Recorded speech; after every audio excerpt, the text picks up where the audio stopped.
It's my privilege to introduce the next speaker, the very charming Junna Hashimoto, whom I met this morning for the first time. Junna is one of the young Bainese in the crowd. I'm sure there's a few others of you floating around. There you go. What I find very, pardon me, Junna is from Tokyo, and what I find very interesting about what she's trying to do is something that I'm very sympathetic towards. She said she doesn't like fluff and waffle. She doesn't like uncertain outcomes. She likes things to be concrete and to have consequences. I think that's a very important sentiment. It applies in her life in the context of her desires to have an impact in the social world, in charities, nonprofits, and those who seek to do better through social intervention. But she brings with her the discipline of working in a consultancy like Bain, and she thinks that there is a marriage to be made between the two.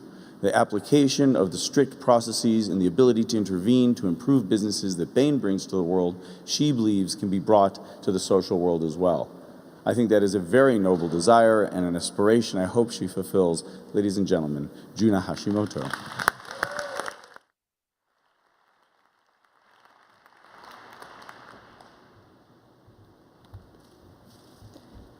Wow. Thank you, Doug. Hello, my name is Junna Hashimoto. And like most of you here, I imagine a world without poverty. I imagine a world where every individual has access to adequate healthcare and education. I also imagine a world where everyone is represented, every voice is heard. But why does that have to do anything with business? So, for the last couple of years, I've been asking myself a question, which I will propose to you, the audience, as well. Are the principles of business, the skills and concepts, the frameworks, applicable to poverty alleviation and social development, especially for social sector organizations? The short answer is yes, without a doubt, and I'm sure you already knew that. Put another way, actually doing business in the social sector world is much harder, and therefore business skills are much more important than you may think. How did I come to this realization? Well, it all started for me when I was 13. Growing up in Southeast Asia during my formative years, as a privileged daughter of an expat, I was exposed to a drastic difference of the haves and the have-nots. It was also the first time I ever visited a slum. Cherry, the girl I met there, I will never forget her. She was about the same age as me. She kindly befriended me and invited me back to her place. I was totally unprepared to see what I saw next. She lived in a room no bigger than my bathroom at home with 5 other family members. I was very young and did not understand the complexities of poverty. To be honest, I still don't fully understand the complexities of poverty, but I was sure of one thing. This was very, very wrong. So for the next 10 years of my life, I dedicated myself to volunteering at charity organizations, both local and global. I studied urban development and public health while advising policymakers. But the longer I worked, the more frustrated I became. My impact was too small. The results I was delivering was very hard to track. And worse, though our people were passionate and dedicated, our execution somehow rarely tracked with our intentions. This is when I turned to business, reluctantly. In fact, I thought most business people were soulless and out of touch with reality. Boy, I was both naive and young and wrong. For the last 2 years, I've been working at Bain & Company, a management consulting firm, and people ask me, what do you do there? Well, I say, making an impact. We've been talking about aligning profit-making with social impact, making corporations more socially responsible. We also see the rise in social entrepreneurship, ranging from small-scale local initiatives to global social venture funds. But how about bringing business logic and frameworks more fully to the social sector organizations themselves? I have learned that business frameworks, such as market and competitor analysis, customer segmentation, marketing, employee management, just to name a few, are actually very applicable in running an NGO or NPO.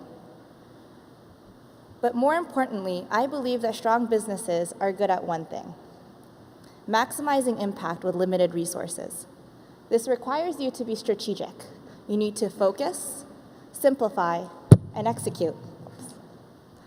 First, clarify the direction you want to bring your organization. Then, strip away the complexities of the organization.